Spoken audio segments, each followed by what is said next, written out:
Madam President. Senator from South Dakota. Madam President, I want to echo the words of my colleague from Wyoming with regard to this whole issue of the Senate rules, because I come from the House of Representatives. I came to the Senate having served first in the House of Representatives, served 3 terms there.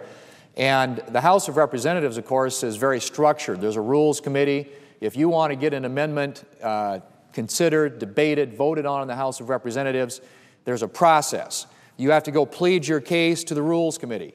The Rules Committee can decide, no, we're not going to allow that amendment to be considered. We're not going to allow that amendment to be debated.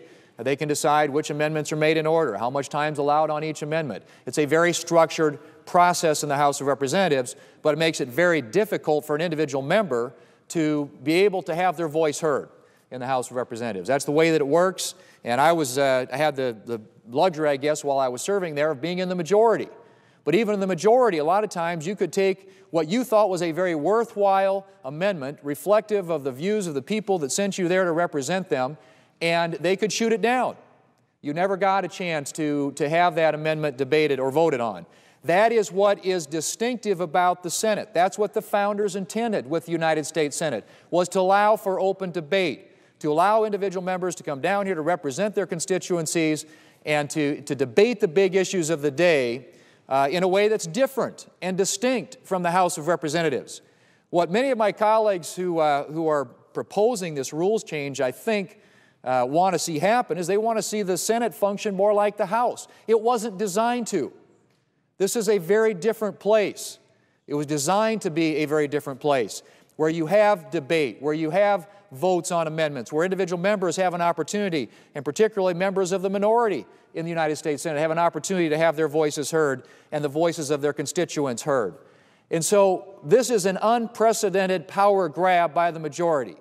What the majority leader is proposing is essentially to break the rules, to change the rules, and that will be a legacy, if he is successful, that he will have to live with, because he will change the way that this institution has functioned for so long.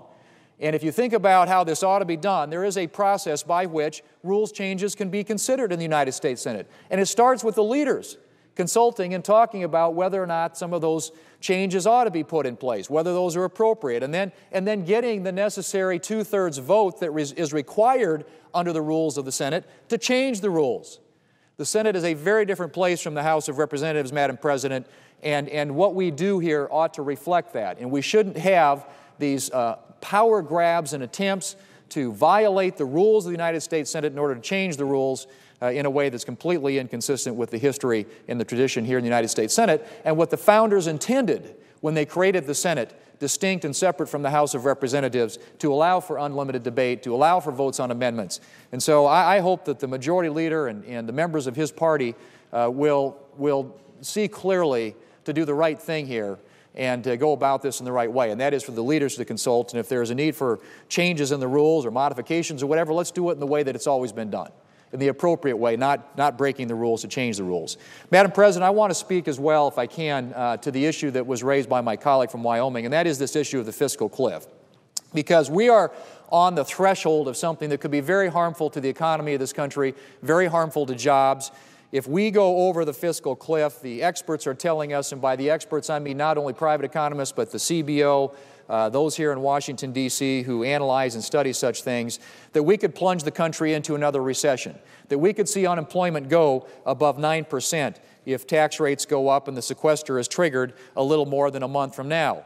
Longer term, we face unsustainable fiscal imbalances, largely because of entitlement programs that have not been reformed in a way that aligns our current demographics with the needs of these programs. Entitlement spending is the largest driver of our national debt over the long term. And those who argue that we can dig our way out of more than $16 trillion in debt simply by raising taxes are ignoring reality.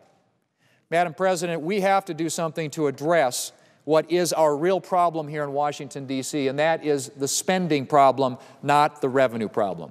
Now, while it's true that federal revenue has declined over the past few years, it's due to the Great Recession, not because tax rates are too low.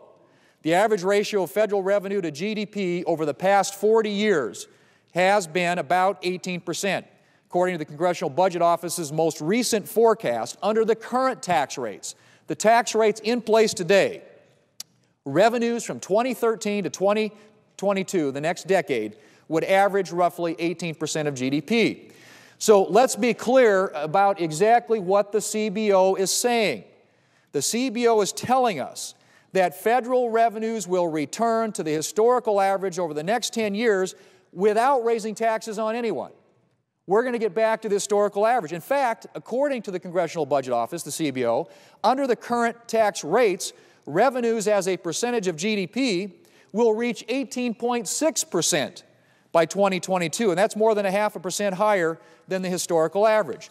Clearly, any deal to address our fiscal situation should be first and foremost about spending, not taxes. Our spending problem is exemplified by the past few years in particular. If you go back to the year fiscal 2007, before the recession, total federal revenue was roughly $2.5 trillion, and total federal spending was approximately $2.7 trillion. $2.5 trillion in revenue, $2.7 in spending. So we were still running a deficit of about $200 billion a year. For fiscal year 2012, right now, which recently ended, total federal revenue was $2.45 trillion, basically back to the pre-recession levels, but total federal spending was above $3.5 trillion. So what happened? Well, tax revenue's back to where it was before the recession, but federal spending is now $800 billion, almost $1 trillion higher than it was just 5 years ago in fiscal year 2007. It's no wonder that federal spending and our national debt will continue to grow for the foreseeable future. According to the Congressional Budget Office, mandatory spending, which comprises about 60% of total federal spending in fiscal year 2012, is going to continue to grow. And if you look at what's driving that, it's Medicare, Medicaid, Social Security. Those programs alone represent over 40% of federal spending currently. Spending on these programs is projected to grow at an unsustainable rate. And we cannot, Madam President, simply raise taxes to pay for all this new spending. That's the problem. We have a spending problem in Washington, D.C., and not a taxing problem. We've got to make significant changes in these programs to make our federal entitlements sustainable and in line with today's demographics. And we need Democrats to join us in that effort. And just to put a fine point on all that, Madam President, I want to just mention what the nonpartisan Congressional Budget Office's report, which was issued on November 12th of this year, just a couple of weeks ago, said, and I quote, "With the population aging and health care costs per person likely to keep growing faster than the economy, the United States cannot sustain the federal spending programs that are now in place." End quote. That's from the Congressional Budget Office. The President's own Fiscal Commission, the Simpson-Bowles Commission, noted in its official report, and I quote again, "Federal health care spending represents our single largest fiscal challenge over the long run." End quote. Earlier this month, the Washington Post, in its editorial board, said, and I quote again, "Entitlement reform must be on the table." And of the debt reduction plan, the Post editorial board went on to say, and again I quote, "No serious plan can exclude entitlements." End quote. So you've got experts inside, outside the government. You've got the editorial boards of newspapers around this country all recognizing, Madam President, what the real issue here is, and that's the fact that Washington spends too much, and it spends too much on programs that are unsustainable for our future. Now, what we've got to be able to do is to come up with ways in which we can reform these programs to make them more sustainable. Of course, if you look at Medicare spending alone, in 1967, it was proposed that by 1990, Medicare would spend about $12 billion. That's what the Congress projected when they created that program in 1967. And that calculation, by the way, included inflation. Well, if you look at actual Medicare spending in 1990, it was $110 billion, almost 10 times the amount that was estimated in 1967. This year, we'll spend $550 billion on Medicare. 10 years from now, the Congressional Budget Office projects that we will spend $1.1 trillion on Medicare.